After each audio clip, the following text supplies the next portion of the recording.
Hello everyone. I wanted to put together a short video, not really reviewing a new acquisition of a Polish Mauser like in my previous videos, but rather a book review on this subject book that I have here in the title. As I mentioned in previous videos, there really isn't a comprehensive one-stop shop for, getting background development, production, acceptance, military use, and details and identification of the significance of markings, stamps, proofs, and such like that on Polish Mausers. There just isn't one. It's too exhaustive. The reference material in archives just isn't there.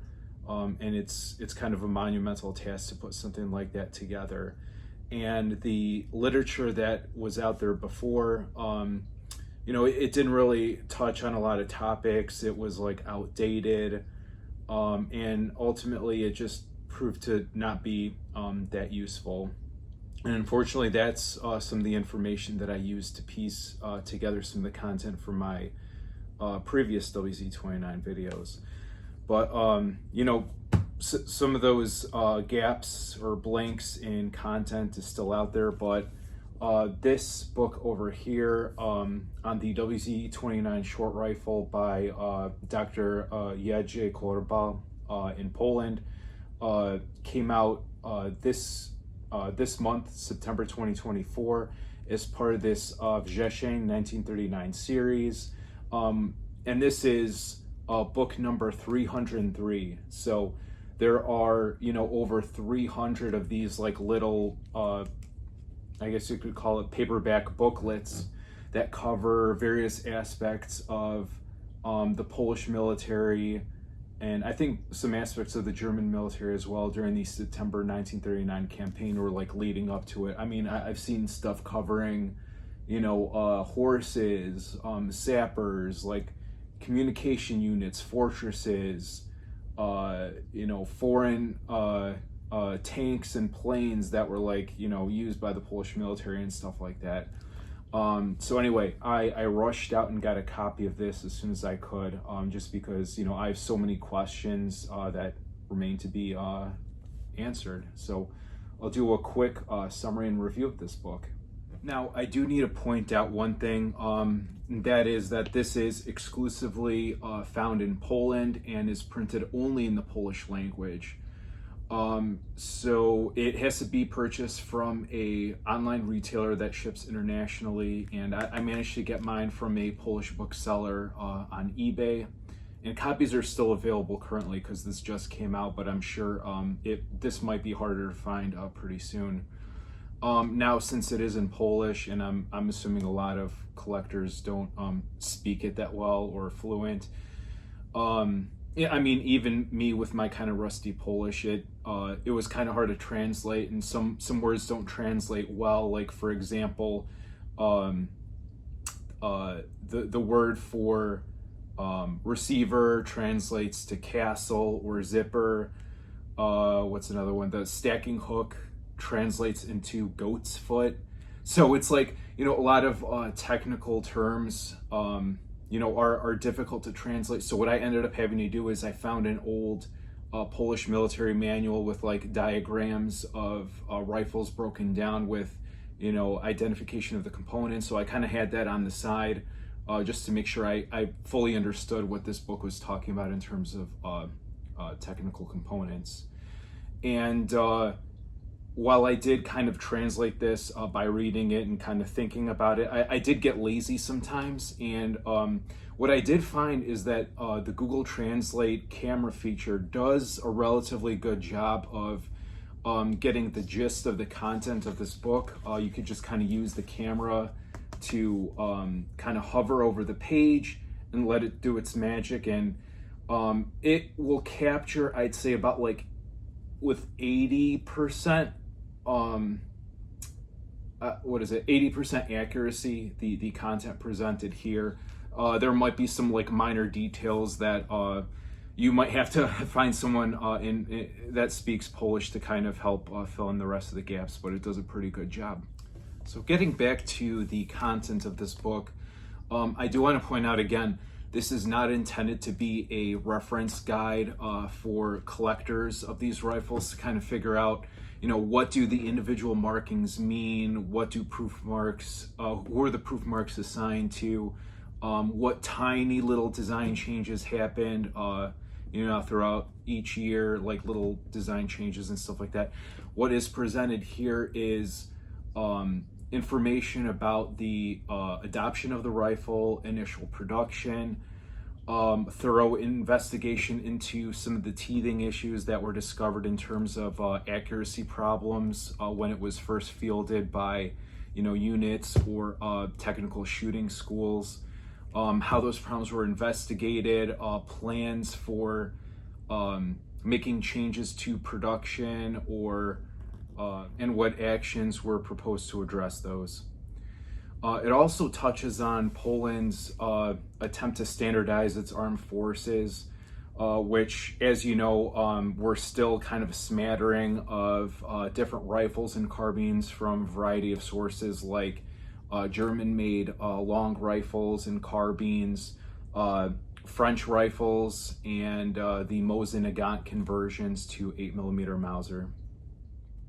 There were also a couple of details that were presented in this book that I found to be very eye-opening and interesting, such as like the initial issues with the accuracy problems of the earlier production models. I think it was from 1930 to 1933 or 34, where it was kind of discovered that the rifles from the factory had their rear sights and the rear sight slider kind of calibrated for ammunition that was produced with foreign imported powder that had different different ballistic properties when firing from the rifle than the actual domestically produced ammunition with Polish-made powder that was being used by the military at the time, which was, I think it was like a slightly slower velocity coming out of the barrel.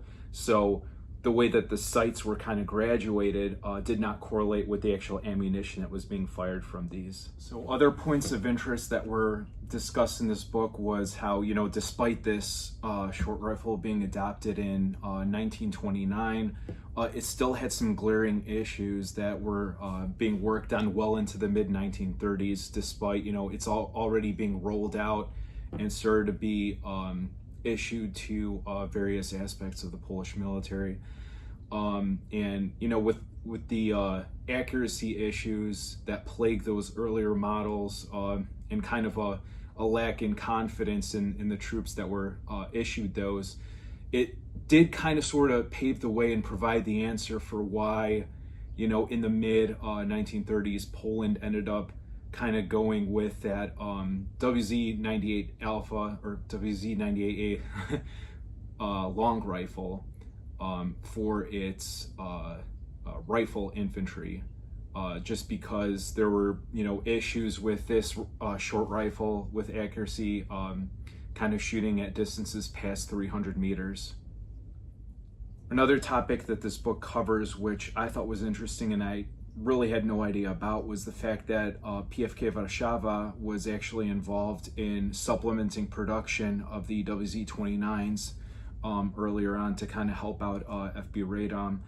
And it was found that actually production costs from PFK Varava were significantly higher, just because of the inherent costs of work being done and higher wages needed for employees in Warsaw versus in Radom. So I don't know, that whole dynamic was pretty interesting. And unfortunately, I believe I exchanged some messages with the author as well. He's not exactly sure if the Warsaw produced rifles, or maybe it was just components, if those were marked in a certain way to kind of differentiate those between those at FB Radom.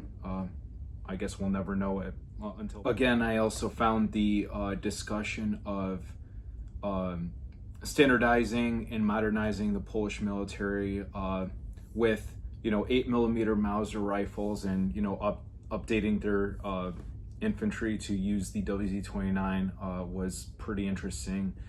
And it might not be fully understood that when a country adopts a new rifle, the active units don't just all get this thing overnight. It's kind of a long, involved process, and it's a logistical nightmare even for relatively wealthy